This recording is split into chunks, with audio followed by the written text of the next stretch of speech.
제 남편은 어디 있어요? 전화기가 꺼져 있어 소리샘으로 연결됩니다. 지금 아기가 나오는데 전화도 꺼놓고 어디 간 거냐고. 여기 분만실에 한 이국적인 외모의 여성이 울부짖고 있습니다. 프랑스에서 한국 남자 하나 믿고 부모와의 인연도 끊고 온 여성이라는데요. 지금 출산을 임박한 그녀를 두고 책임지겠다던 남자가 전화도 꺼놓은 채 잠수를 탔다고 합니다. 이제서야 겁이 났던 걸까요?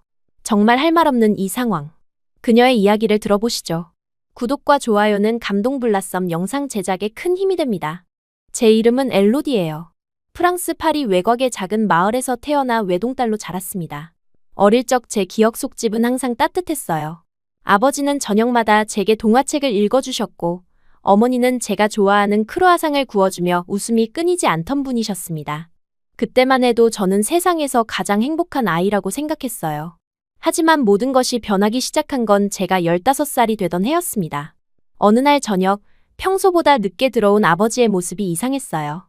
어머니는 식탁에 앉아 차가운 저녁을 혼자 드시고 계셨고 아버지는 말없이 계단을 올라가셨습니다.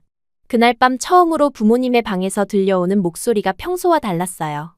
높아진 톤, 억눌린 분노, 그리고 깊은 한숨소리가 벽을 통해 제 방까지 스며들었습니다. 며칠 후 진실을 알게 되었어요. 아버지께서 회사 동료와 바람을 피우셨다는 것을요. 어머니가 우연히 아버지의 휴대폰에서 발견한 메시지들이 모든 걸 드러냈습니다.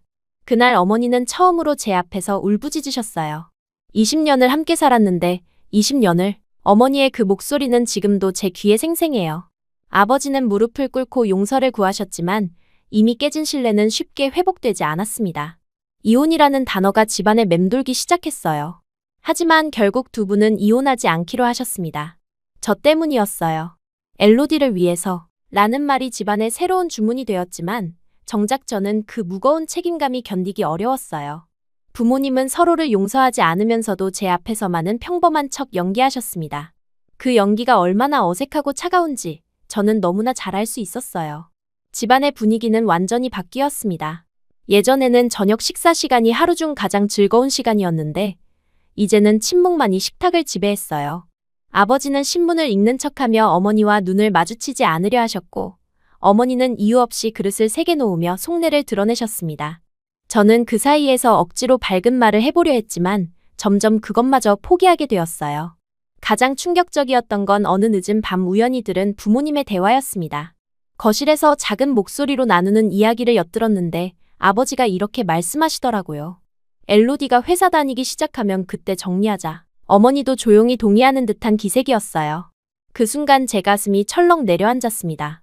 내가 어른이 되는 순간 우리 가족은 진짜로 끝나는 건구나. 그런 무서운 예감이 들었어요. 그날 이후 저는 집에서 웃지 않게 되었습니다. 웃을 이유도 웃을 힘도 없었어요. 대신 학교에서는 더욱 밝은 척 연기를 했어요. 친구들 앞에서는 평범한 가정의 행복한 딸인 척했습니다. 집에 가기 싫어서 도서관에서 시간을 보내는 일이 잦아졌고 주말에도 친구들과 어울리며 집을 피했어요. 그런 제 모습을 보시고 부모님은 제가 사춘기를 겪고 있다고 생각하셨을 겁니다. 하지만 정작 제가 겪고 있던 건 사춘기가 아니라 가족이 무너지는 절망감이었어요. 고등학교를 졸업하고 대학에 진학하면서 저는 처음으로 독립에 대한 꿈을 품었습니다. 파리 시내에 작은 원룸을 얻어 혼자 살고 싶다고 부모님께 말씀드렸어요. 하지만 어머니의 반응은 예상과 달랐습니다. 안 돼. 너는 아직 어려. 세상이 얼마나 위험한지 모르잖아. 어머니는 점점 더 저를 통제하려 하셨어요. 외박은 절대 안 된다고 하셨고 남자친구 이야기라도 나오면 발끈하셨습니다. 특히 어머니가 자주 하시던 말이 있었어요. 남자는 믿지 마. 특히 책임진다고 하는 남자는 다 똑같아. 이 말을 하실 때마다 어머니의 눈에는 과거의 상처가 고스란히 담겨 있었어요. 아버지에 대한 분노와 실망이 저를 향한 과도한 보호로 이어지고 있었습니다. 아버지 역시 마찬가지였어요. 평소에는 말이 없으시다가도 제가 남자 동급생 이야기만 해도 민감하게 반응하셨어요. 공부에 집중해. 그런 건 나중에 생각하면 돼. 대학 생활이 시작되었지만 자유롭지 못했습니다. 어머니는 하루에 서너 번씩 안부 전화를 하셨고 조금이라도 늦으면 어디서 뭐 하는지 캐묻으셨어요. 친구들이 클럽에 가자고 해도 여행을 가자고 해도 저는 번번이 거절해야 했습니다. 우리 부모님은 보수적이셔서 라는 핑계가 입에 붙었어요. 하지만 정작 제가 느끼는 건 보수적인 부모가 아니라 상처받은 부모의 과도한 집착이었습니다. 돈이 필요해서 아르바이트를 시작했어요. 처음에는 카페에서 일했는데 어머니가 남자 손님들이 너를 어떻게 보는지 모르겠다 며 그만두게 하셨어요. 그 다음엔 서점에서 일했지만 이번에는 늦은 시간까지 일하는 게 위험하다는 이유로 또 그만두게 되었습니다. 점점 저는 숨이 막혔어요. 집에서도 자유롭지 못하고 밖에서도 마음대로 할 수 없는 상황이 답답했습니다. 그러던 어느 날 대학교 게시판에서 흥미로운 아르바이트 공고를 발견했어요. 도심에서 열리는 퍼레이드 행사에서 인형탈을 쓰고 일하는 것이었습니다. 페이도 괜찮았고 무엇보다 얼굴이 보이지 않는다는 점이 마음에 들었어요. 어머니께는 도서관에서 공부한다고 거짓말을 하고 그 일을 시작했습니다. 퍼레이드 당일 저는 커다란 곰 인형탈을 쓰고 높은 퍼레이드 차량 위에 올라섰어요. 아래에서 손을 흔드는 사람들을 보니 기분이 좋았습니다. 오랜만에 느끼는 자유로움이었어요. 인형탈 안에서는 아무도 저를 모르고 저 역시 누구의 딸도 아닌 그냥 하나의 캐릭터일 뿐이었어요. 사람들의 환호성과 박수 소리가 제 마음을 들뜨게 했습니다. 하지만 그 순간 사고가 일어났어요. 차량이 갑자기 브레이크를 밟았고 저는 균형을 잃고 앞으로 굴러떨어질 뻔했습니다. 무거운 인형탈 때문에 몸을 제대로 가누지 못했어요. 아래는 딱딱한 아스팔트였고 이대로 떨어지면 크게 다칠 게 분명했습니다. 그 순간 정말 무서웠어요. 인형탈 안에서 비명을 질렀지만 밖으로는 들리지 않았습니다. 그때 누군가 달려와 제 몸을 받아냈어요. 정확히는 그 사람이 쿠션이 되어 저와 함께 바닥에 넘어졌습니다. 인형탈을 벗고 나서야 상황을 제대로 파악할 수 있었어요. 저를 구해준 사람은 의식을 잃은 상태였고 주변 사람들이 급히 구급차를 불렀습니다. 놀랍게도 그는 동양인 남성이었어요. 검은 머리에 또렷한 이목구비 그리고 저를 구하려다 다친 모습이 제 마음을 아프게 했습니다. 구급차가 도착하고 그는 병원으로 실려갔어요. 저는 당연히 따라갔습니다. 제 때문에 다친 사람을 혼자 둘 수는 없었어요. 응급실에서 기다리는 동안 마음이 무거웠습니다. 만약 이 사람이 크게 다쳤다면 어떻게 하지? 제가 더 조심했어야 하는 건 아닐까? 그런 생각들이 머릿속을 맴돌았어요. 다행히 큰 부상은 아니었지만 뇌진탕 증상이 있어서 며칠간 입원이 필요하다는 진단을 받았습니다. 의식을 회복한 그의 첫 마디가 지금도 기억에 생생해요. 괜찮으세요? 다치지 않으셨어요? 자신이 다친 상황에서도 저를 먼저 걱정하는 모습에 마음이 뭉클했습니다. 그때 알게 된 그의 이름은 호준이었어요. 한국에서 온 디자이너 지망생이라고 자신을 소개했습니다. 처음에는 단순히 감사 인사를 드리려고 했어요. 하지만 호준과 이야기를 나누면서 묘한 편안함을 느꼈습니다. 그는 제가 프랑스 사람이라는 걸 알고도 전혀 어색해하지 않았고 오히려 프랑스 문화에 대해 궁금한 것들을 자연스럽게 물어봤어요. 저 역시 한국에 대해 거의 아는 게 없었는데 그의 이야기를 들으며 흥미를 느꼈습니다. 이상하게도 호준과는 대화가 잘 통했어요. 언어의 장벽이 있을 법도 한데 그의 프랑스어는 유창했고 제 영어도 나쁘지 않아서 소통에 문제가 없었습니다. 무엇보다 그는 제 이야기를 진심으로 들어주는 사람이었어요. 제가 대학에서 무엇을 공부하는지, 평소에 뭘 좋아하는지, 어떤 꿈을 가지고 있는지 궁금해했습니다. 집에서는 그런 이야기를 할 기회가 거의 없었는데 호준과는 자연스럽게 제 속마음을 털어놓게 되었어요. 호준이 입원한 며칠 동안 저는 매일 병문안을 갔습니다. 처음에는 단순한 의무감이었지만 점점 그를 만나는 시간이 기다려지기 시작했어요. 그는 항상 따뜻한 미소로 저를 맞아주었고 자신이 그리고 있는 디자인 스케치를 보여주며 설명해 주었습니다. 패션에 대한 그의 열정과 섬세한 감각이 인상적이었어요. 호준이 퇴원한 후에도 우리는 자주 만났어요. 카페에서 커피를 마시거나 생강 주변을 산책하며 이야기를 나누었습니다. 그와 함께 있으면 집에서 느꼈던 답답함이 사라졌어요. 그는 제 이야기를 판단하지 않고 들어주었고 제가 어떤 선택을 하든 지지해준다고 말해주었습니다. 오랫동안 잊고 있던 자유로움과 행복감을 다시 느낄 수 있었어요. 점점 호준과의 만남이 저에게는 하루 중 가장 소중한 시간이 되어갔습니다. 그와 함께 있을 때의 제 모습이 가장 진짜 같았어요. 웃음을 억지로 만들지 않아도 되고 밝은 척 연기하지 않아도 되는 시간이었습니다. 그저 엘로디 그 자체로 존재할 수 있는 유일한 순간들이었어요. 하지만 동시에 불안감도 커져갔습니다. 부모님께 이 이야기를 언제 해야 할지, 과연 이해해 주실지 확신할 수 없었어요. 특히 어머니의 남자는 믿지 마 라는 말이 계속 머릿속을 맴돌았습니다. 그럼에도 호준과 함께 보내는 시간이 너무 소중해서 이 감정이 단순한 우연을 넘어 운명 같은 것으로 변해가고 있다는 걸 부정할 수 없었어요. 호준과의 만남이 일상이 되면서 자연스럽게 우리는 연인이 되었어요. 하지만 이 사랑은 처음부터 비밀이어야 했습니다. 집에서는 호준에 대해 한마디도 꺼낼 수 없었고 부모님께는 여전히 도서관에서 공부한다고 거짓말을 하며 그를 만났어요. 매일 거짓말을 하는 것이 마음에 걸렸지만 그와 함께 있는 시간만큼은 진실된 제 모습으로 살 수 있었습니다. 호준은 제가 부모님께 숨기고 만나는 것을 알고 있었어요. 처음에는 미안해하며 정식으로 인사를 드리자고 제안했습니다. 하지만 저는 고개를 저었어요. 아직은 안 돼요. 우리 부모님은 복잡해요. 호준은 더 이상 묻지 않았지만 가끔 걱정스러운 눈빛으로 저를 바라보곤 했습니다. 그 시선에서 저는 그가 얼마나 답답해하는지 느낄 수 있었어요. 우리는 주로 대학 근처의 작은 카페에서 만났습니다. 호준은 항상 스케치북을 가지고 다녔고 저를 위한 디자인을 그려주곤 했어요. 엘로디가 입으면 이런 느낌일 것 같아요. 라며 연필로 섬세하게 그려내는 그의 모습이 아름다웠습니다. 때로는 루브르 박물관 근처를 산책하며 예술에 대해 이야기하기도 했어요. 호준의 패션에 대한 열정과 철학을 들으면서 저 역시 새로운 세계를 알아가는 기분이었습니다. 하지만 항상 시간에 쫓겨야 했어요. 어머니의 전화가 올까봐 핸드폰을 수시로 확인했고 늦으면 안 된다는 강박 때문에 온전히 그 순간을 즐기기 어려웠습니다. 호준은 그런 제 모습을 보며 안쓰러워했어요. 언제까지 이렇게 만날 건가요? 어느 날 그가 조심스럽게 물었을 때 저는 대답할 수 없었습니다. 언제까지인지 저도 모르겠거든요. 몇 주가 지나면서 우리의 관계는 더욱 깊어졌어요. 호준은 저희 모든 것을 알고 싶어 했고 저 역시 그의 고향인 한국에 대해 궁금해졌습니다. 그는 서울에서 자란 이야기, 어려서부터 옷 만들기를 좋아했던 추억, 프랑스로 유학 오기까지의 과정을 들려주었어요. 저는 처음으로 누군가의 인생 이야기에 이렇게 깊이 빠져든 적이 있었는지 생각해봤습니다. 어느 토요일 오후, 호준은 자신의 작은 아틀리에로 저를 데려갔어요. 육구 몽파르나스의 낡은 건물 4층에 있는 원룸이었는데 절반은 침실이고 절반은 작업실로 꾸며져 있었습니다. 벽에는 그가 그린 스케치들이 가득 붙어 있었고 재봉틀과 원단들이 정성스럽게 정리되어 있었어요. 제 꿈의 공간이에요. 라고 말하는 그의 얼굴에는 자부심이 가득했습니다. 그날 호준은 제게 특별한 선물을 줬어요.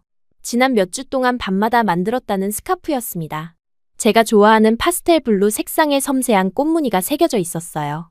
엘로디만을 위해 만든 세상에 하나뿐인 스카프예요. 그 말을 들었을 때 가슴이 벅차올랐습니다. 처음으로 누군가 저만을 위해 무언가를 만들어준 거였어요. 스카프를 목에 둘러보니 정말 잘 어울렸어요. 거울 앞에 선 제 모습이 평소보다 훨씬 아름다워 보였습니다. 호준은 뒤에서 제 어깨에 손을 올리며 말했어요. 역시 제 생각이 맞았어요. 엘로디는 정말 아름다운 사람이에요. 그 순간 우리의 첫 키스가 이루어졌습니다. 부드럽고 따뜻한, 마치 꿈처럼 달콤한 순간이었어요. 그날 이후 호준과 저는 진짜 연인이 되었습니다.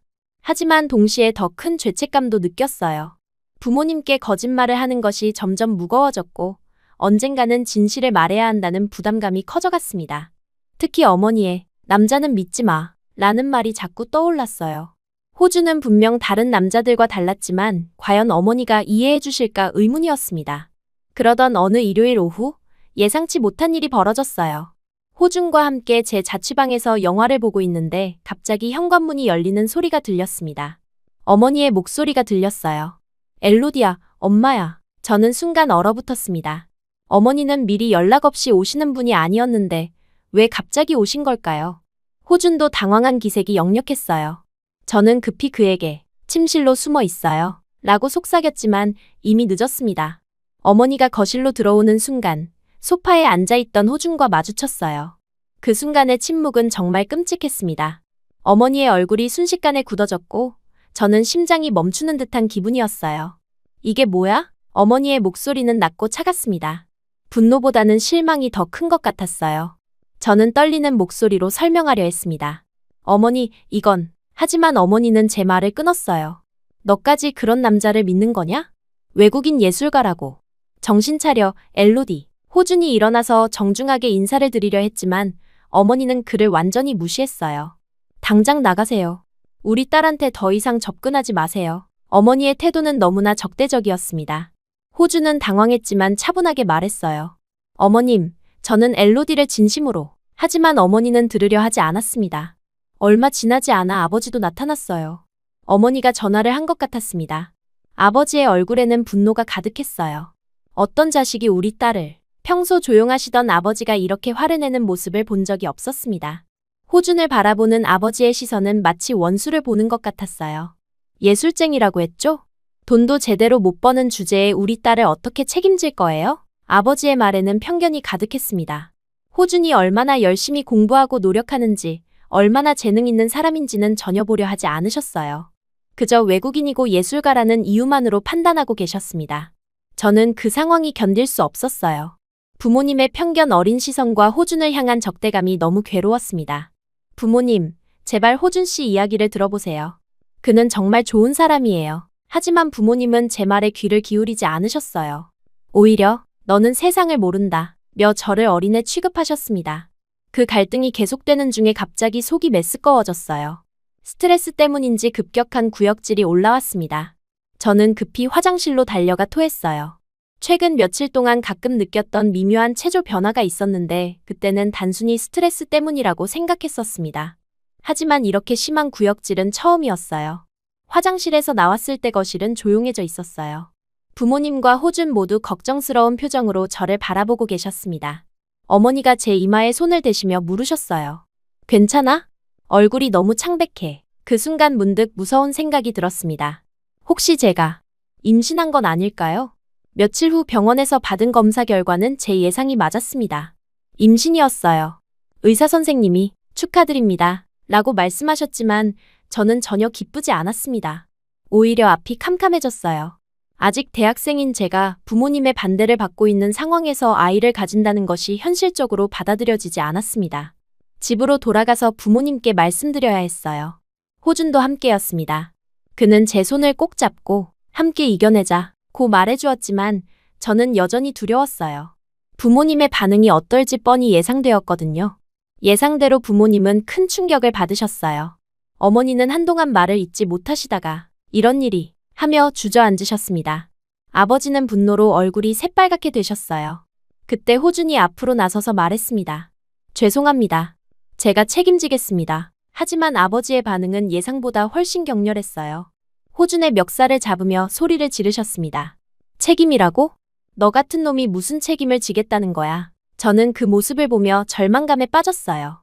호준이 진심으로 책임지겠다고 하는데 왜 들으려 하지 않으시는 걸까요? 어머니는 과거의 상처가 그대로 드러난 목소리로 말씀하셨어요. 남자는 다 똑같아. 책임진다고 하다가 나중에는 다 떠나. 너도 결국 속는 거야. 그 말을 들었을 때 저는 더 이상 참을 수 없었습니다. 어머니의 상처를 이해하지만 그것을 제게 강요하는 것은 옳지 않다고 생각했어요.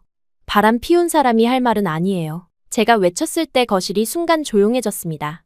아버지는 멱살을 잡던 손을 놓으시며 충격을 받은 듯 저를 바라보셨어요. 저는 지금까지 부모님께 이렇게 강하게 말한 적이 없었거든요. 하지만 더 이상 참을 수 없었습니다. 아버지는 어머니를 배신했으면서 왜 호준 씨를 믿지 말라고 하세요? 어머니는 아버지 때문에 상처받으셨으면서 왜 제가 사랑하는 사람까지 의심하라고 하세요? 제 목소리는 떨리고 있었지만 하고 싶었던 말들이 쏟아져 나왔습니다. 저는 부모님의 상처를 대신 짊어지고 살고 싶지 않아요. 아버지는 아무 말씀도 하지 못하시고 자리를 박차고 나가셨어요. 어머니도 눈물을 흘리며 너는 정말 모르는구나 라고 중얼거리시며 방으로 들어가셨습니다. 거실에는 호준과 저만 남았어요. 저는 그제야 울음을 터뜨렸습니다. 그동안 쌓여있던 모든 감정이 한꺼번에 폭발하는 것 같았어요. 호준이 저를 안아주며 말했어요. 미안해요. 쟤 때문에 이런 일이. 하지만 저는 고개를 저었습니다. 아니에요. 언젠가는 일어날 일이었어요. 그냥 예상보다 빨랐을 뿐이에요. 호준은 제 눈을 바라보며 진지하게 말했어요. 엘로디, 한국으로 가요. 내가 당신과 아이 둘 다 책임질게요. 처음에는 너무 갑작스러운 제안이라 당황했어요. 프랑스를 떠나 한국으로 간다는 것은 상상해 본 적이 없었거든요. 하지만 이 상황에서 다른 선택지가 있을까 생각해봤습니다. 부모님과의 관계는 회복하기 어려워 보였고 프랑스에서 미혼모로 아이를 키우는 것도 쉽지 않을 것 같았어요. 그날 밤 혼자 많은 생각을 했습니다. 호준과 함께 한국으로 가는 것이 정말 옳은 선택일까요? 언어도 다르고 문화도 다른 나라에서 살 수 있을까요? 하지만 동시에 호준이 보여준 진심과 책임감을 생각하면 그와 함께라면 어디든 갈 수 있을 것 같았어요. 다음 날 부모님께 마지막으로 말씀드렸어요. 저는 호준과 함께 한국으로 갈 거예요. 부모님이 이해해주지 않으셔도 제가 선택한 길입니다. 어머니는 정신 차려. 너 지금 뭔 소리를 하는 거야? 라며 만류하셨지만 저는 이미 마음을 정했어요. 짐을 정리하면서 어릴 적 추억이 담긴 물건들을 보니 마음이 아팠어요. 하지만 더 이상 과거에 얽매여 살고 싶지 않았습니다. 제 인생은 제가 선택하고 싶었어요. 부모님께는 간단한 문자 메시지만 남겼습니다. 더 이상 연락하지 마세요. 저도 저만의 길을 갈 겁니다. 건강하세요. 공항으로 가는 택시 안에서 호준이 제 손을 잡으며 물었어요. 후회하지 않아요? 저는 창밖을 바라보며 대답했습니다. 모르겠어요. 하지만 이것이 제가 할 수 있는 최선의 선택인 것 같아요. 호준은 미소를 지으며 한국에서 행복하게 살아요. 라고 말해주었어요. 샤를드골 공항에서 한국행 비행기에 오를 때 저는 새로운 인생이 시작된다는 걸 느꼈습니다. 두렵기도 했지만 동시에 기대되기도 했어요. 호준과 함께라면, 그리고 뱃속의 아이와 함께라면 어떤 어려움이라도 이겨낼 수 있을 것 같았습니다. 비행기가 이륙하면서 프랑스의 땅이 점점 멀어져 갔어요. 저는 모국을 등지고 운명을 향해 날아가고 있었습니다. 인천공항에 내렸을 때의 그 순간을 지금도 생생히 기억해요. 긴 비행시간 동안 계속 불안했던 마음이 한국 땅을 밟는 순간 더욱 현실적으로 다가왔습니다. 모든 것이 낯설었어요. 공항 안내방송도, 사람들의 얼굴도, 심지어 공기의 냄새까지 프랑스와는 완전히 달랐습니다. 호준이 제 손을 꼭 잡고 이제 정말 우리가 함께 살 곳이에요. 라고 말했을 때 저는 두려움과 기대가 뒤섞인 복잡한 감정을 느꼈어요. 공항에서 나오자마자 호준의 부모님이 마중을 나와 계셨습니다. 처음 뵙는 시어머니와 시아버지의 모습은 제가 상상했던 것과 달랐어요. 시어머니는 저보다 훨씬 작은 키에 온화한 미소를 지으고 계셨고 시아버지는 다소 어색해하시면서도 따뜻한 눈빛으로 저를 바라보셨습니다. 호준이 프랑스어로 저를 소개하자 시어머니가 서툰 영어로 Welcome to Korea 라고 말씀해 주셨어요. 그 순간 제 눈시울이 뜨거워졌습니다. 차로 이동하는 동안 창밖 풍경을 보며 신기함을 감추지 못했어요. 한글로 쓰인 간판들, 빼곡히 들어선 아파트들, 그리고 프랑스에서는 보지 못했던 독특한 건축 양식들이 모든 것이 새로웠습니다. 호주는 제 옆에서 저기가 한강이에요. 저 산이 남산이고요. 라며 하나하나 설명해 주었지만 저는 아직 실감이 나지 않았어요. 정말 제가 이곳에서 살게 될 것인지 의문스러웠습니다. 호준의 집은 서울 외곽의 조용한 주택가에 있었어요. 2층짜리 단독주택으로 작지만 정겨운 집이었습니다. 집에 들어서자마자 시어머니가 제게 슬리퍼를 건네주시며 이제 우리 딸이야 라고 말씀하셨어요. 호준이 통역해 주었을 때 저는 울컥했습니다. 프랑스 부모님께는 한 번도 들어보지 못한 말이었거든요. 그 진심 어린 환대에 한국에서 처음으로 눈물을 흘렸어요. 저녁 식사는 정말 특별한 경험이었습니다. 시어머니가 직접 준비해 주신 한식을 처음 맛봤는데 처음엔 매워서 눈물이 날 뻔했지만 묘하게 중독적인 맛이었어요. 김치, 된장찌개, 불고기 같은 음식들의 이름도 처음 들어봤습니다.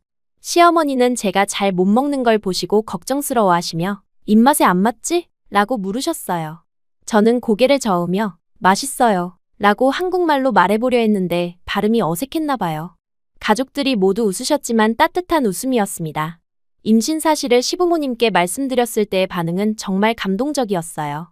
시어머니는 우리 손자구나 라며 너무 기뻐하시면서도 동시에 우리 아들이 부족해서 고생시켜드렸죠? 라고 미안해하셨습니다. 시아버지도 이제 우리 가족이니까 걱정하지 마 라고 말씀해 주셨어요. 프랑스 부모님의 반응과는 정반대였습니다. 여기서는 아이가 축복받는 존재였고 저는 환영받는 며느리였어요. 그날 밤 호준의 방에서 잠을 자는데 정말 어색했어요. 프랑스에서는 각자의 공간이 있었는데 이제는 정말 한 집에서 함께 살게 된 거였습니다. 호준은 제가 불편하지 않게 배려해 주려 했지만 저는 모든 것이 낯설어서 잠이 오지 않았어요. 창밖에서 들려오는 소리도 다르고 집의 냄새도 달랐습니다.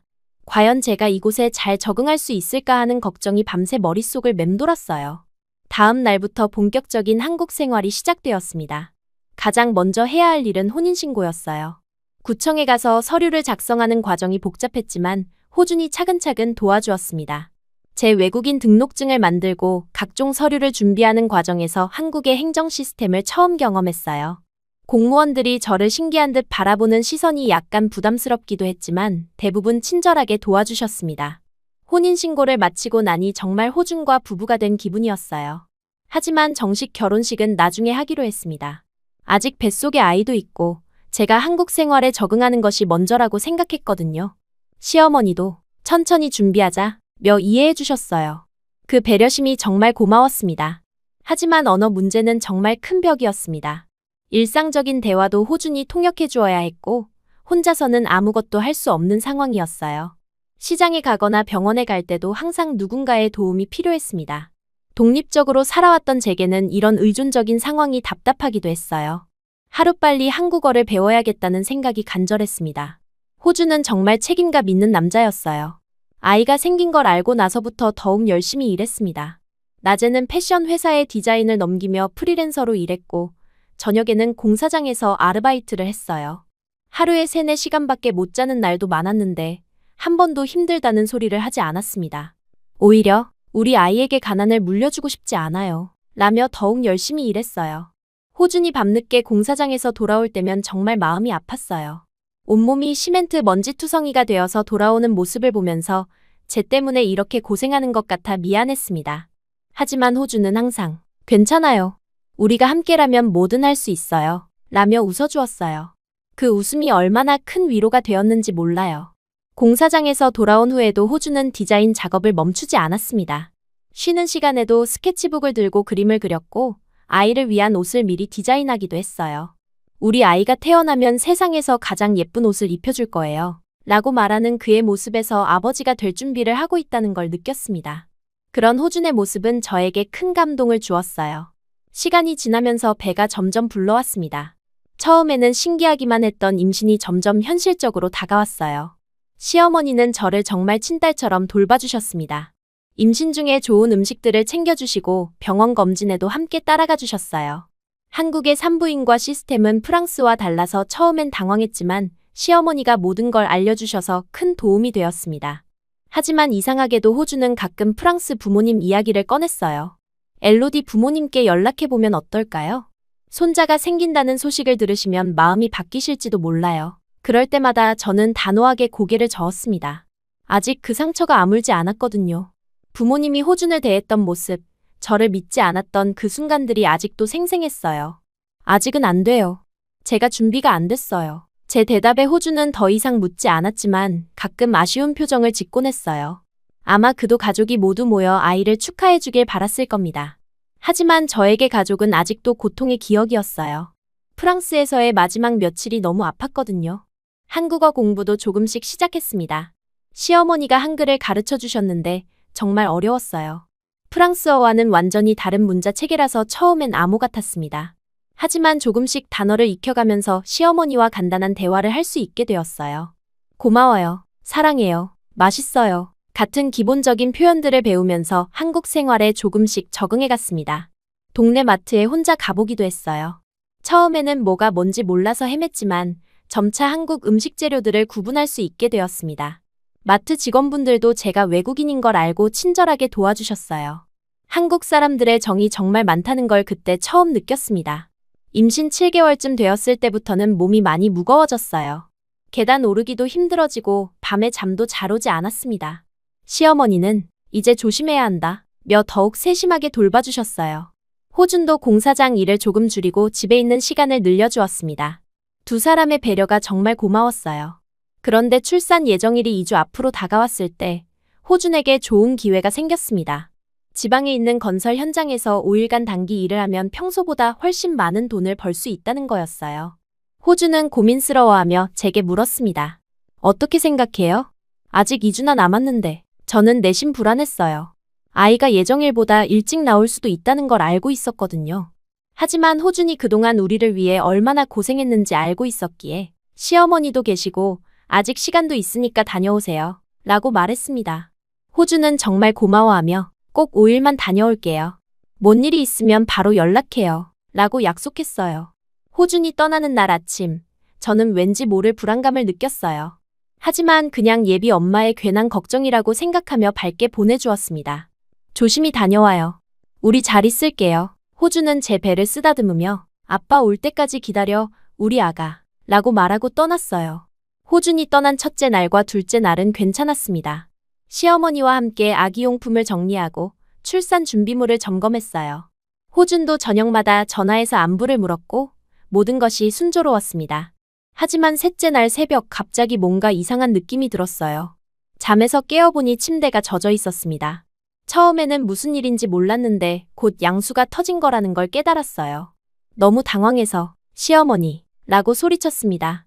시어머니가 급히 달려와 상황을 파악하시고는 병원에 가야겠다 며 서둘러 준비하셨어요. 택시를 타고 병원으로 가는 동안 진통이 시작되었습니다. 생각보다 훨씬 아팠어요. 호준에게 전화를 걸어봤지만 꺼져 있었습니다. 문자를 보내도 답이 없었어요. 그 순간 정말 무서웠습니다. 아이를 낳는 것도 무서웠지만 그보다 호준이 연락되지 않는다는 것이 더 무서웠어요. 병원에 도착해서 응급실로 옮겨졌는데 의사 선생님이 이미 많이 진행되었다 며 분만실로 들어가야 한다고 하셨어요. 시어머니가 제 손을 꼭 잡고 괜찮다, 우리가 있다 고 위로해 주셨지만 저는 호준이 없다는 사실이 너무 서러웠습니다. 가장 중요한 순간에 혼자라는 생각에 눈물이 났어요. 분만실에서 진통을 겪는 동안 계속 호준을 찾았어요. 간호사분들이 남편분은 어디 계세요? 라고 물을 때마다 대답하기가 부끄러웠습니다. 출장 중이에요. 라고 말하면서도 속으로는 원망스러웠어요. 왜 하필 지금 연락이 안 되는 걸까? 정말 일 때문에 전화를 못 받는 걸까? 진통이 점점 심해지면서 모든 게 혼란스러웠어요. 의사 선생님과 간호사분들이 뭐라고 하시는지 잘 들리지 않았고 시어머니의 위로 말씀도 멀게 느껴졌습니다. 그 순간 저는 정말 혼자라는 생각이 들었어요. 프랑스에서도 혼자였고 한국에서도 결국 혼자였구나 하는 절망감이 밀려왔습니다. 드디어 아이가 나왔을 때 그 순간을 어떻게 표현해야 할지 모르겠어요. 아이의 첫 울음소리를 들었을 때 기쁨보다는 안도감이 먼저 들었습니다. 건강한 여자아이예요. 라는 의사 선생님의 말씀을 들으면서도 저는 눈물만 나왔어요. 행복한 눈물이 아니라 서러운 눈물이었습니다. 아이를 처음 안았을 때의 감정은 복잡했어요. 이렇게 작고 소중한 생명이 제게서 나왔다는 게 신기하면서도 동시에 무서웠습니다. 이 아이를 제가 제대로 키울 수 있을까? 호준 없이도 할 수 있을까? 그런 걱정들이 머릿속을 맴돌았어요. 병실로 옮겨진 후에도 호준은 연락이 안 되었습니다. 시어머니가 분명 무슨 일이 있을 거야. 곧 연락 올 거야. 라고 위로해 주셨지만 저는 점점 화가 났어요. 아무리 일이 중요해도 아내가 아이를 낳는데 연락조차 안 된다는 게 말이 되나요? 그 순간 어머니의 말이 떠올랐습니다. 남자는 다 똑같아. 그렇게 저는 호준에 대한 원망과 실망 그리고 새로 태어난 딸에 대한 책임감이 뒤섞인 복잡한 감정 속에서 첫 밤을 보냈습니다. 과연 이 선택이 옳았을까? 한국까지 와서 이렇게 혼자 아이를 낳게 될 줄 몰랐어요. 아이를 바라보며 미안해, 아가야. 엄마가 잘못 선택한 것 같아. 라고 속으로 사과했습니다. 출산을 마치고 병실에 누워있는 시간이 정말 길게 느껴졌어요. 몸은 온통 아팠고 정신적으로도 완전히 지쳐 있었습니다. 분만 과정에서 쏟아낸 모든 힘이 빠져나간 것 같았고 눈을 뜨는 것조차 버거웠어요. 옆에 놓인 신생아실에서 들려오는 아기 울음소리가 제 딸의 것인지조차 구분하기 어려웠습니다. 모든 것이 낯설고 혼란스러웠어요. 시어머니는 계속 옆에서 돌봐주셨지만 저는 마음 한구석이 계속 비어있는 느낌이었습니다. 호주는 여전히 연락이 되지 않았어요. 시어머니가 분명 무슨 일이 있을 거야 라고 위로해 주셨지만 저는 점점 더 화가 났습니다. 도대체 무슨 일이 아내가 아이를 낳는 것보다 중요하단 말인가요? 그 순간 프랑스에 있는 어머니의 말이 다시 떠올랐어요. 남자는 다 똑같아. 아기를 처음 안았을 때의 감정은 복잡했습니다. 분명 제게서 나온 아이인데 아직 실감이 나지 않았어요. 작고 여린 생명체가 제 품에 안겨있는 것이 신기하면서도 무서웠습니다. 이 아이를 제대로 키울 수 있을까? 호준 없이도 해낼 수 있을까? 그런 생각들이 머릿속을 끊임없이 맴돌았어요. 아이의 작은 손가락을 보면서 미안해, 아가야. 엄마가 잘못 선택한 것 같아. 라고 속으로 계속 사과했습니다. 첫날 밤은 정말 길었어요. 아기는 몇 시간마다 울었고 간호사분들이 수유를 도와주셨지만 모든 게 서툴고 어색했습니다. 특히 모유 수유가 생각보다 어려워서 아기도 저도 힘들어했어요. 다른 산모들은 남편이나 가족들이 함께 있어서 북적거리는데 제 병실만 조용해서 더욱 외로웠습니다. 시어머니는 밤에 집에 가셔야 했거든요. 병원 복도를 걸으며 다른 가족들을 보는 것도 괴로웠어요. 행복해하는 부부들, 손자를 보러 온 할머니 할아버지들, 형제자매들까지 온 가족이 모인 모습들을 보면 더욱 쓸쓸했습니다. 저는 왜 이렇게 혼자일까? 선택을 잘못한 걸까? 그런 생각들이 계속 들었어요. 아기에게 젖을 물리면서도 눈물이 났습니다. 둘째 날 오후, 정말 예상치 못한 일이 벌어졌어요. 낮잠을 자려고 눈을 감고 있는데 복도에서 익숙한 목소리가 들렸습니다. 엘로디 씨 병실이 어디예요? 호준의 목소리였어요. 하지만 그것만이 아니었습니다. 다른 목소리도 들렸는데 그 목소리를 듣는 순간 심장이 멈추는 줄 알았어요. 프랑스어였거든요. 처음에는 환청이라고 생각했습니다. 너무 오랫동안 그리워했던 목소리라서 꿈을 꾸는 건 아닐까 했어요. 하지만 병실 문이 열리면서 믿을 수 없는 광경이 펼쳐졌습니다. 호준이 들어오는데 그 뒤로 어머니와 아버지가 함께 있었던 거예요. 정말 현실인지 확신할 수 없어서 몇 번이나 눈을 깜빡였습니다. 엘로디. 호준이 제 이름을 부르면서 급히 다가왔어요. 그리고 어머니의 목소리가 들렸습니다. 엄마야, 미안해. 그 순간 저는 정말 울음을 터뜨렸어요. 몇 개월 동안 듣지 못했던 어머니의 프랑스어, 그리고 그 속에 담긴 애절함과 미안함이 제 마음을 완전히 흔들어 놓았습니다. 어머니는 울면서 제게 달려와 저를 꼭 끌어안으셨어요. 그 품의 따뜻함이 정말 그리웠다는 걸 그때 깨달았습니다. 아무리 화가 났어도, 아무리 실망했어도 어머니는 여전히 제 어머니였어요. 아버지도 조용히 다가와서 제 손을 잡으시며 고개를 숙이셨습니다. 미안하다, 엘로디야. 아빠가 잘못했어. 평생 들어보지 못했던 아버지의 사과였어요. 하지만 제일 궁금한 건 어떻게 여기까지 오게 된 것인지였습니다. 호준이 천천히 설명해 주었어요. 제가 출산 예정일이 가까워지면서 호준은 계속 고민했다고 했습니다. 정말 이대로 둘만 아이를 맞이하는 게 맞는지, 엘로디가 진정으로 행복할 수 있을지 말이에요. 그래서 지방 출장을 핑계로 실제로는 프랑스로 날아갔다는 거였습니다. 호준이 프랑스에 도착해서 제 부모님을 찾아간 것은 정말 용기 있는 일이었어요. 처음에 부모님은 당연히 만나주지 않으려 하셨답니다. 하지만 호준은 포기하지 않고 매일 찾아가서 기다렸다고 해요. 엘로디가 얼마나 외로워하는지, 얼마나 가족을 그리워하는지 알려드리고 싶었어요. 라고 호준이 말했습니다. 드디어 부모님이 호준의 이야기를 들어주시게 된 건 하루가 지나고였다고 해요. 호준은 그동안 한국에서 저와 함께 준비해온 모든 것들을 보여드렸습니다.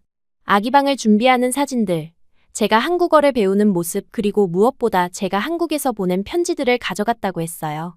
사실 저는 부모님께 편지를 쓴 적이 있었는데 보내지는 않았거든요. 호준이 그걸 몰래 가져간 거였어요. 그 편지들을 읽으신 부모님은 많은 걸 깨달으셨다고 합니다. 저의 진심, 그리고 호준에 대한 믿음을 이해하게 되셨다고 해요. 특히 아버지는 호준을 통해 자신의 과거를 반성하게 되었다고 하셨습니다.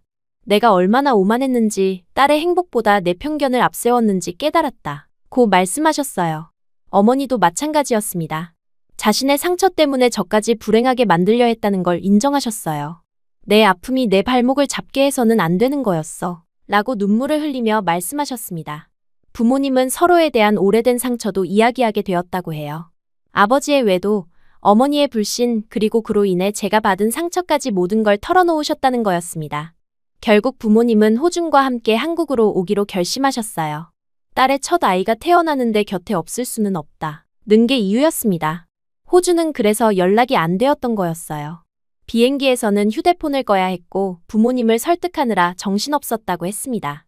저는 그 모든 이야기를 들으면서 호준에게 미안한 마음이 들었어요. 원망했던 제 자신이 부끄러웠습니다. 아기를 처음 본 외할머니 외할아버지의 반응은 정말 감동적이었어요. 어머니는 아기를 안고서 우리 손녀구나, 정말 예쁘다 며 계속 울으셨습니다. 아버지도 내 첫손자가 이렇게 예쁠 줄 몰랐다 며 눈가를 닦으셨어요. 그 모습을 보니 제 마음도 따뜻해졌습니다. 역시 핏줄은 속일 수 없는 것 같았어요. 시어머니도 함께 계셨는데 프랑스 부모님과 처음 만나는 자리가 어색할 법도 했지만 의외로 분위기가 좋았어요. 언어는 통하지 않았지만 손짓 발짓으로 소통하시며 서로 아기에 대한 사랑을 확인하셨습니다. 우리가 함께 이 아이를 키우자는 마음이 전해지는 것 같았어요. 그날 밤 병실에서 가족들과 함께 보낸 시간은 정말 특별했습니다. 오랫동안 잃어버렸던 가족의 의미를 다시 찾은 기분이었어요. 어머니는 제 옆에서 밤새 아기를 돌봐주셨고 아버지는 호준과 앞으로의 계획에 대해 진지하게 이야기하셨습니다. 호준의 꿈과 목표를 들으시면서 이제야 제대로 된 사위를 얻었다 고 말씀하시기도 했어요. 다음날 산후조리원으로 이동할 때 정말 온 가족이 함께였습니다. 아기용품을 나눠서 들고 서로 아기를 안아보려고 하는 모습이 너무 평화로웠어요. 시어머니와 어머니가 서로 아기 돌보는 방법에 대해 이야기하시는 것도 신기했습니다. 언어는 달라도 엄마의 마음은 똑같은 것 같았어요. 산후조리원에 도착해서 시설을 보신 부모님의 반응도 좋았어요.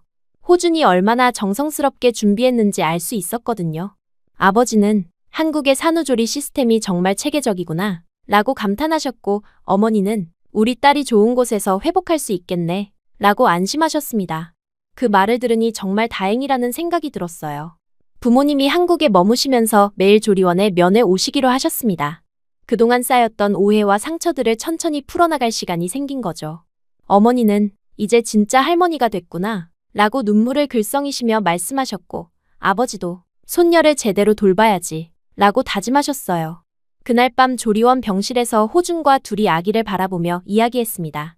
정말 고마워요. 제가 상상도 못한 일을 해주셨어요. 호준은 당연한 일이었어요. 엘로디가 행복해야 저도 행복하니까요 라고 답해주었어요. 그 순간 저는 확신했습니다.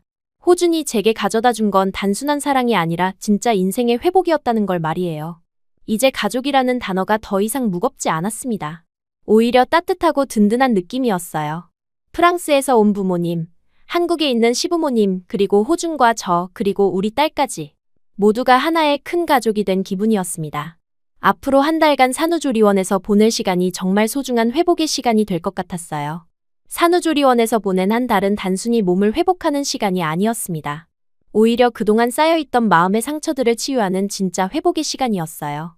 부모님이 한국에 머무시면서 매일 조리원에 오셨는데 처음에는 서로 어색하고 조심스러웠습니다.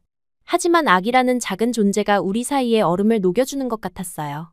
어머니는 다른 산모들과 가족들을 보시며 여기는 정말 체계적이구나 라고 감탄하셨고, 아버지는 한국의 산후조리 문화에 대해 궁금해하셨습니다.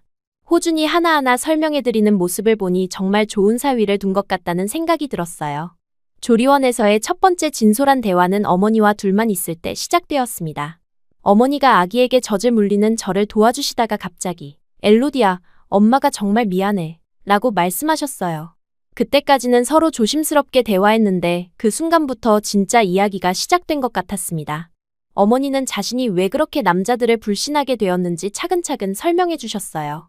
아버지의 외도가 발각된 후 느꼈던 배신감, 그리고 그 상처가 어떻게 저에 대한 과도한 보호로 이어졌는지 말씀해 주셨습니다.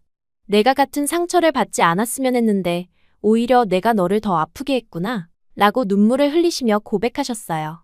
저도 그동안 속에 담아두었던 이야기들을 털어놓았습니다. 부모님의 갈등을 지켜보며 얼마나 힘들었는지, 사랑에 대한 믿음을 잃어가고 있었는지 솔직하게 말씀드렸어요.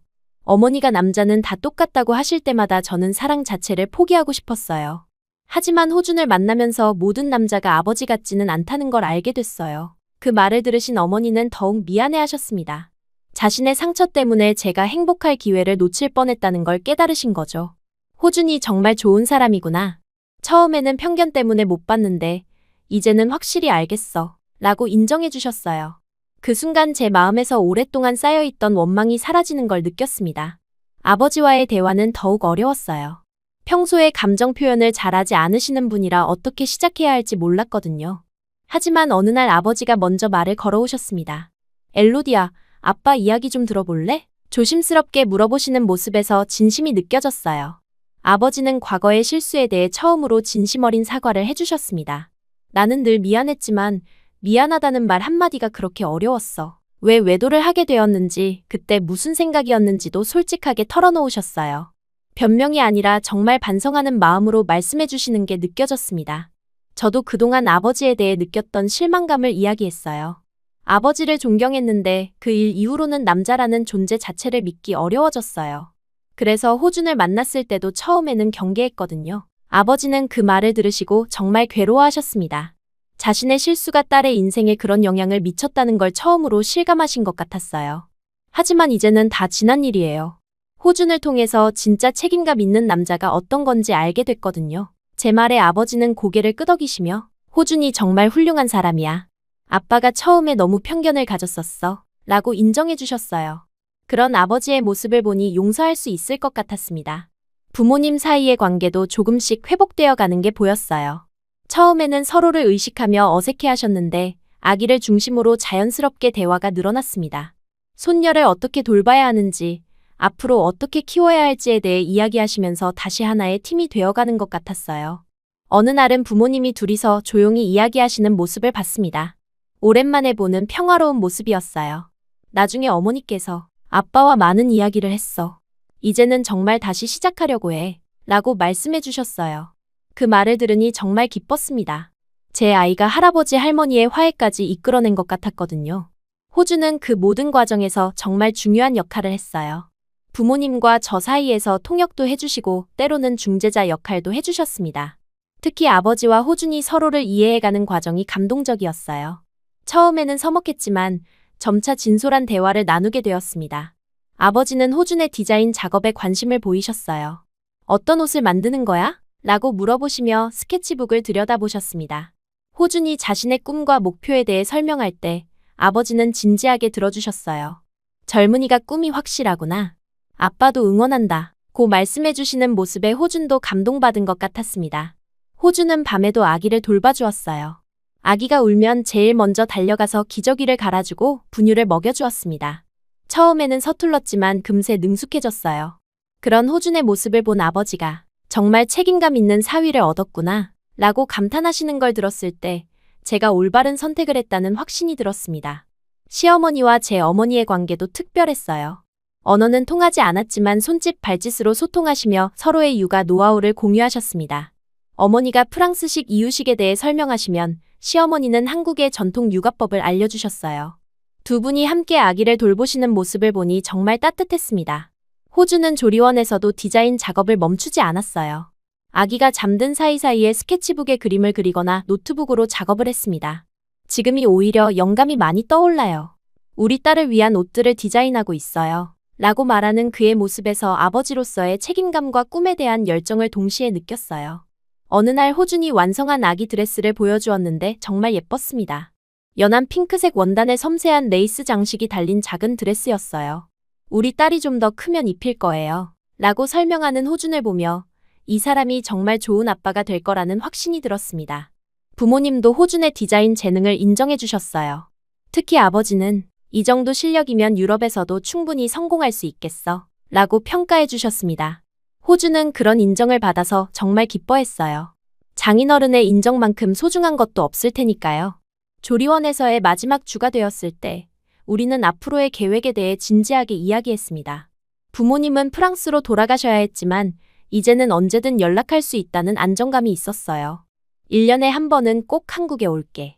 손녀를 자주 봐야지. 라고 말씀하시는 어머니의 모습에서 진짜 할머니가 된 기쁨이 느껴졌습니다. 그때 호준이 조심스럽게 제안을 했어요. 우리 진짜 결혼식 할래요? 사실 저희는 혼인신고만 했을 뿐 정식 결혼식은 하지 않았거든요. 임신과 출산으로 바빴기도 하고 부모님과의 관계도 정리되지 않았었으니까요. 하지만 이제는 모든 게 제자리를 찾은 것 같았습니다. 정말요? 제가 되묻자 호주는 환한 미소를 지으며 고개를 끄덕였어요. 양가 부모님이 모두 계실 때 하면 더 의미 있을 것 같아요. 그 말을 들으니 가슴이 뭉클했습니다. 프랑스에서도 한국에서도 한 번도 받아본 적 없는 진심 어린 축복을 받을 수 있다는 것이 꿈만 같았어요. 부모님께 결혼식 이야기를 꺼내자 정말 기뻐하셨습니다. 당연히 해야지. 우리가 제대로 축복해줘야지. 라고 말씀하시는 아버지의 모습에서 진짜 아버지다운 면을 오랜만에 봤어요. 어머니도 드디어 내 딸의 결혼식을 볼 수 있게 됐네. 라며 눈물을 글썽이셨습니다. 결혼식 준비는 생각보다 바빴어요. 아기가 있다 보니 큰 결혼식은 어려웠지만 가족들과 가까운 지인들만 모시기로 했습니다.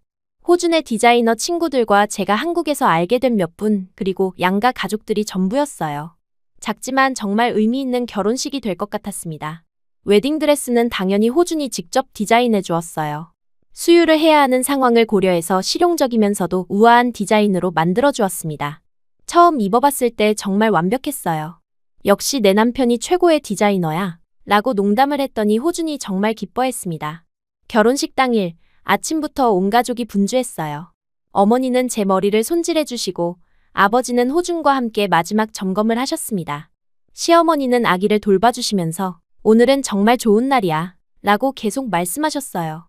모든 가족이 하나가 되어 우리의 결혼을 준비하는 모습이 정말 감동적이었습니다.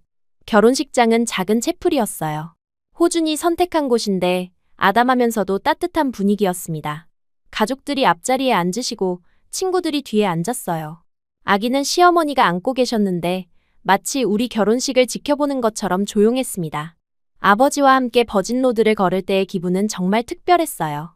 아버지가 제 팔짱을 끼고 행복해라, 우리 딸, 이라고 속삭여주실 때 지난 모든 일들이 다 용서되는 기분이었습니다. 재단에서 기다리고 있는 호준의 모습을 보니 정말 이 사람과 결혼하는 게 맞다는 확신이 들었어요. 주례는 호준의 대학 교수님이 맡아주셨어요. 한국어와 프랑스어를 섞어서 진행해 주셨는데 두 나라의 문화가 만나는 특별한 결혼식 같았습니다. 서로의 손을 잡고 결혼 서약을 할 때 호준의 눈에서 눈물이 흐르는 걸 봤어요. 저도 울컥했습니다. 반지를 교환할 때는 정말 감동적이었어요.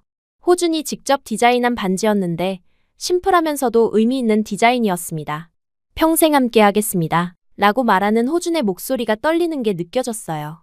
저도 당신과 함께라면 어디든 갈 수 있어요. 라고 대답했습니다. 키스를 할 때 가족들의 박수가 터져 나왔어요. 특히 부모님들이 가장 크게 박수를 쳐주셨습니다. 어머니는 눈물을 닦으시며 웃고 계셨고 아버지도 뿌듯한 표정이셨어요. 시부모님도 정말 기뻐하셨습니다. 그 순간 저는 정말 축복받는 신부라는 걸 느꼈어요. 식후에는 작은 피로연을 했어요. 한국 음식과 프랑스 음식을 섞어서 준비했는데 모든 분들이 만족해 하셨습니다. 특히 제 프랑스 친구 몇 명이 화상으로 축하해 주었을 때는 정말 감동적이었어요. 비록 함께 할 수는 없었지만 마음만은 함께 해주는 게 느껴졌습니다. 아기도 결혼식 내내 얌전했어요. 마치 엄마 아빠의 특별한 날이라는 걸 아는 것처럼 조용히 있었습니다. 가끔 옹알이를 하는 것도 축하해주는 것 같아서 귀여웠어요. 결혼식 사진을 찍을 때 아기도 함께 찍었는데 정말 완벽한 가족 사진이 나왔습니다. 부모님이 프랑스로 돌아가시는 날 공항에서의 작별은 아쉽지만 따뜻했어요. 이번에는 눈물의 이별이 아니라 약속의 이별이었습니다. 곧 또 만나자는 말이 진심으로 느껴졌어요. 어머니는 손녀 사진 매일 보내줘 라고 부탁하셨고 아버지는 호준에게 우리 딸 잘 부탁한다 며 든든하게 악수하셨습니다. 공항에서 돌아오는 길에 호준이 제 손을 잡고 말했어요. 정말 완벽한 결혼식이었어요. 이제 진짜 가족이 된 기분이에요. 저도 같은 생각이었습니다. 단순히 서류상의 부부가 아니라 모든 가족의 축복을 받은 진짜 부부가 된 기분이었어요. 그날 밤 집에서 아기를 재우면서 호준과 이야기했습니다. 이제 정말 새로운 시작이네요. 호준은 네, 우리 새 가족의 진짜 시작이에요. 라고 답해 주었어요. 창밖을 보니 별이 정말 밝게 빛나고 있었습니다. 마치 우리의 미래를 축복해 주는 것 같았어요. 그렇게 저희는 모든 가족의 축복 속에서 진짜 부부가 되었습니다. 과거의 상처들은 모두 치유되었고 이제는 정말 행복한 미래만 남아있는 것 같았어요. 아기가 자라면서 할아버지 할머니들의 사랑을 듬뿍 받으며 클 수 있을 것 같아서 기뻤습니다. 이제 진짜 완전한 가족이 된 우리의 새로운 이야기가 시작되는 것 같았습니다. 어느덧 6년이라는 시간이 흘렀습니다. 지금 생각해보면 정말 빠르게 지나간 것 같아요. 우리 딸 소피는 이제 초등학교 입학을 앞둔 씩씩한 6살이 되었고 저는 한국에서의 삶이 완전히 자연스러워졌습니다. 한국어도 이제 일상생활에 전혀 불편함이 없을 정도로 늘었고 오히려 가끔은 프랑스어보다 한국어가 더 편할 때도 있어요.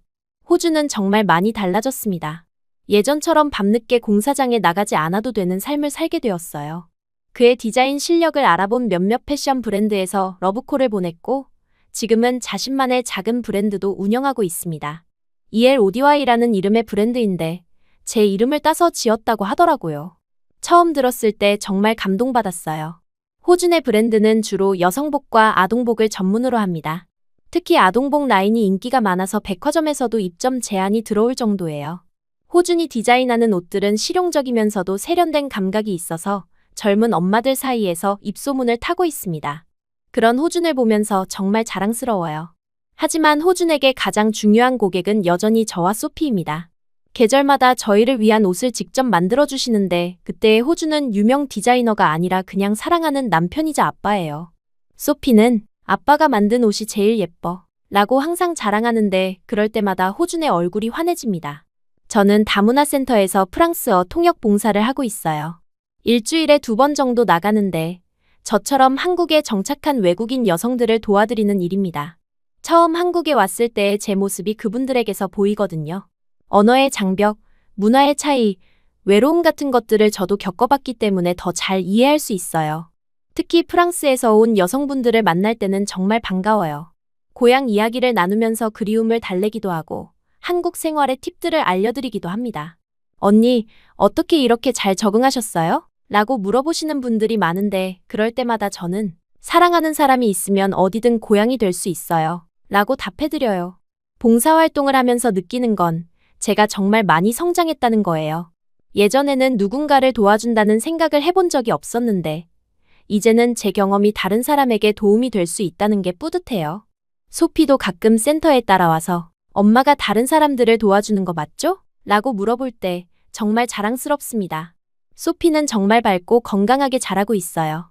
한국어와 프랑스어를 동시에 배우고 있는데 두 언어 모두 자연스럽게 구사합니다. 집에서는 저와 프랑스어로, 호준과는 한국어로 대화해요. 시할머니, 시할아버지와도 한국어로 잘 소통하고 화상통화로 프랑스 할머니, 할아버지와 이야기할 때는 프랑스어를 써요. 프랑스 부모님과는 정기적으로 화상통화를 합니다. 한 달에 2번 정도인데 그때마다 소피가 제일 신나해요. 할머니, 할아버지 라고 소리치며 달려와서는 프랑스어로 그날 있었던 일들을 신나게 이야기합니다. 부모님도 손녀를 보시는 재미로 사신다고 하실 정도로 소피를 아껴주세요. 작년에는 부모님이 한국에 오셨어요. 2년 만에 보는 거였는데 소피가 많이 자란 모습을 보시고 정말 감동하셨습니다. 특히 소피가 프랑스어를 잊지 않고 있다는 것에 대해 무척 기뻐하셨어요. 엘로디가 정말 잘 키우고 있구나 라고 칭찬해 주실 때 뿌듯했습니다. 그때 부모님이 호준의 작업실도 구경하셨는데 아버지가 사위가 정말 성공했구나 라고 감탄하셨어요. 예전에는 예술가 라며 걱정하셨던 분이 이제는 호준을 정말 자랑스러워하세요. 호준도 장인어른께 인정받아서 정말 기뻐했습니다. 시부모님은 여전히 저희와 함께 살고 계세요. 소피에게는 최고의 할머니 할아버지시고 저에게는 든든한 버팀목이십니다. 시어머니는 소피를 어린이집에 데려다 주시고 시아버지는 주말마다 공원에서 소피와 놀아주세요. 정말 화목한 대가족 같아요. 하지만 가장 기억에 남는 순간은 소피의 6번째 생일날이었어요. 소피가 갑자기 아빠, 나 공주 드레스 입고 싶어. 아빠가 만든 특별한 공주 드레스 라고 말하는 거였습니다. 호주는 당황하면서도 그래? 아빠가 세상에서 제일 예쁜 드레스 만들어줄게 라고 약속했어요. 그날부터 호준의 특별 프로젝트가 시작되었습니다. 낮에는 평소 일을 하고 밤에는 소피를 위한 드레스를 만들기 시작했어요. 어떤 색깔을 좋아하는지, 어떤 스타일을 원하는지 소피와 상의하면서 디자인을 구상했습니다. 소피는 핑크색의 반짝이가 있었으면 좋겠어 라고 말했어요. 호주는 정말 정성스럽게 작업했습니다. 원단을 고르는 것부터 시작해서 패턴을 만들고 한 땀 한 땀 바느질까지 모든 과정을 직접 했어요. 저는 옆에서 지켜보면서 감동받았습니다. 유명 디자이너가 된 지금도 딸을 위해서는 이렇게 정성을 다하는 모습이 정말 멋있었어요. 일주일 정도 걸려서 드레스가 완성되었는데 정말 예술품 같았어요. 연한 핑크색 실크에 섬세한 자수가 놓여 있고 스커트 부분에는 작은 반짝이들이 달려 있어서 움직일 때마다 반짝반짝 빛났습니다. 소피 사이즈에 딱 맞게 만들어진 세상에 하나뿐인 드레스였어요. 소피가 처음 드레스를 입었을 때의 반응은 정말 잊을 수 없어요. 거울 앞에서 빙글빙글 돌면서 와, 나 진짜 공주 같아 라고 소리치는 모습이 너무 귀여웠습니다. 호주는 그런 소피를 보면서 눈물을 글썽이더라고요. 아빠, 고마워. 세상에서 제일 예쁜 드레스야 라고 말하는 소피를 안아주는 호준의 모습에서 정말 좋은 아빠라는 걸 다시 한번 느꼈어요. 그날 소피의 생일 파티는 정말 특별했습니다. 친구들도 몇 명 초대했는데 모두 소피의 드레스를 보고 감탄했어요. 소피야, 너 진짜 공주 같아 라고 말하는 친구들을 보며 소피는 정말 뿌듯해했습니다. 그리고 자랑스럽게 우리 아빠가 만들어주신 거야 라고 말하더라고요. 그 순간 저는 다시 한번 확신했어요. 제가 한 모든 선택이 옳았다는 것을요. 프랑스를 떠나 한국에 온 것, 호준과 결혼한 것, 그리고 여기서 아이를 키우는 것까지 모든 게 올바른 선택이었다는 걸 느꼈습니다. 소피가 이렇게 행복하게 자라고 있고 호준도 자신의 꿈을 이루면서 가족을 사랑하는 모습을 보니 더 바랄 게 없었어요. 요즘 소피는 초등학교 입학을 앞두고 설레하고 있어요. 한글도 이제 제법 읽을 수 있고 간단한 글쓰기도 가능합니다. 프랑스어 알파벳도 알고 있어서 양쪽 언어로 자신의 이름을 쓸 수 있어요. 그런 소피를 보면서 정말 똑똑하고 자랑스러운 딸이라는 생각이 들어요. 호주는 소피가 초등학교에 들어가면 더 많은 시간을 함께 보낼 계획이라고 해요. 방과 후에는 같이 디자인 공부를 하거나 주말에는 박물관이나 전시회에 데려가겠다고 합니다. 소피가 예술적 감각을 키웠으면 좋겠어요 라고 말하는 호준을 보면서 정말 좋은 교육 파트너를 만난 것 같아 감사해요. 다문화 센터에서 일하면서 만나는 분들 중에는 가끔 한국 생활이 힘들지 않으세요? 라고 묻는 분들이 있어요. 그럴 때마다 저는 미소를 지으며 이렇게 답합니다. 처음에는 힘들었지만 이제는 여기가 진짜 제 고향이에요. 가족이 있는 곳이 진짜 고향이니까요. 정말 그래요. 한국은 더 이상 제게 낯선 나라가 아닙니다. 프랑스에서 태어났지만 진짜 삶은 한국에서 시작되었어요. 여기서 진짜 사랑을 만났고 진짜 가족을 잃었고 진짜 저다운 삶을 살고 있습니다. 프랑스는 제가 태어난 곳이지만 한국은 제가 다시 태어난 곳이에요. 가끔 프랑스가 그리울 때도 있어요. 어릴 적 추억이 담긴 곳들, 친구들과의 기억들이 생각날 때가 있습니다. 하지만 그리움보다는 감사함이 더 커요. 만약 프랑스에 그대로 있었다면 호준을 만나지 못했을 테고 소피도 없었을 테니까요. 그렇다면 지금처럼 행복하지는 못했을 거예요. 호준도 가끔 한국을 떠나 유럽에서 일해보자고 제안하기도 해요.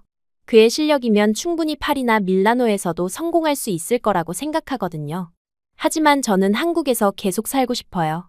여기가 우리 가족의 터전이고 소피에게도 안정된 환경을 제공해주고 싶거든요. 무엇보다 시부모님을 떠날 수가 없어요. 그분들이 얼마나 저희를 사랑해주시는지, 특히 소피를 얼마나 아껴주시는지 잘 알고 있거든요. 소피도 할머니, 할아버지를 정말 좋아해서 떨어지는 걸 싫어할 것 같아요. 가족이 함께 있을 때가 가장 행복하다는 걸 저는 잘 알고 있어요. 요즘 소피가 자주 하는 말이 있어요.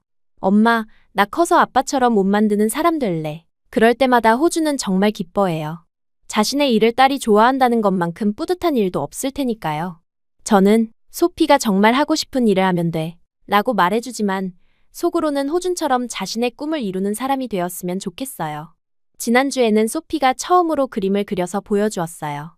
저희 가족 3명이 손을 잡고 있는 그림이었는데 모두 웃고 있는 모습이었어요. 우리 가족이야 라고 자랑스럽게 말하는 소피를 보니 정말 감동이었습니다. 아이에게는 이런 평범한 일상이 가장 큰 행복인 것 같아요. 저도 이제는 과거를 후회하지 않아요. 부모님과의 갈등, 한국으로 오면서 겪었던 어려움들까지 모든 게 지금의 행복을 위해 필요한 과정이었다고 생각해요. 만약 그런 일들이 없었다면 호준을 만나지 못했을 테고 지금처럼 소중한 가족을 이루지 못했을 거예요. 호준은 여전히 저를 위한 옷을 만들어줘요. 계절마다 새로운 디자인의 옷을 선물해주는데 그때마다 세상에서 가장 아름다운 사람을 위한 옷이라고 말해줍니다. 6년이 지났지만 여전히 저를 처음 만났을 때처럼 대해주는 호준이 고마워요. 소피도 호준을 정말 자랑스러워해요. 친구들에게 우리 아빠는 세상에서 제일 멋진 디자이너야 라고 자랑하고 다녀요. 얼마 전에는 소피 친구 엄마가 호준의 브랜드를 알고 계시더라고요. 소피 아버님이 그 유명한 디자이너시군요 라고 말씀하시는 걸 들으니 정말 뿌듯했어요. 우리 가족의 일상은 평범하지만 특별해요. 아침에는 모두 함께 식사를 하고 저는 소피를 어린이집에 데려다 준 후 다문화 센터나 집에서 일을 합니다. 호주는 작업실에서 디자인 작업을 하고 저녁에는 가족이 모여 하루 있었던 일들을 나눠요. 주말에는 가족 나들이를 가거나 집에서 함께 시간을 보냅니다. 이런 평범한 일상이 얼마나 소중한지 요즘 더 많이 느껴요. 예전에는 뭔가 특별한 일이 있어야 행복하다고 생각했는데 지금은 가족이 건강하고 함께 있는 것만으로도 충분히 행복해요. 소피의 웃음소리, 호준의 따뜻한 말 한마디, 시부모님의 관심과 사랑까지 모든 게 감사해요. 앞으로도 이런 평범하고 소중한 일상이 계속되었으면 좋겠어요. 소피가 건강하게 자라서 자신의 꿈을 이루고 호준도 계속 성공하며 저도 더 많은 사람들에게 도움이 되는 일을 했으면 좋겠습니다. 그리고 무엇보다 우리 가족이 지금처럼 서로 사랑하며 살아갔으면 해요. 가끔 호준이 후회하지 않아요? 라고 물어볼 때가 있어요. 프랑스를 떠나 한국에 온 것, 어려운 시기를 함께 겪은 것들을 말하는 거죠. 그럴 때마다 저는 전혀요. 오히려 감사해요. 라고 답해요. 정말 진심이에요. 이보다 더 행복할 수는 없을 것 같거든요. 오늘도 저희 가족은 조용한 행복 속에서 하루를 마무리합니다. 소피는 호준이 읽어주는 동화책을 들으며 잠들고 저와 호준은 내일 계획을 세우며 대화를 나눠요. 창밖으로 보이는 서울의 야경이 참 아름다워요. 이곳이 정말 제 고향이라는 생각이 들어요. 우리는 서로의 인생을 완성해주는 가족입니다. 호준은 제게 진짜 사랑이 무엇인지 가르쳐 주었고 저는 호준에게 책임감과 성취감을 주었어요. 소피는 우리에게 부모가 되는 기쁨을 선물해 주었고 우리는 소피에게 사랑받는 아이가 되는 행복을 주고 있어요. 이보다 더 완벽한 가족이 있을까요?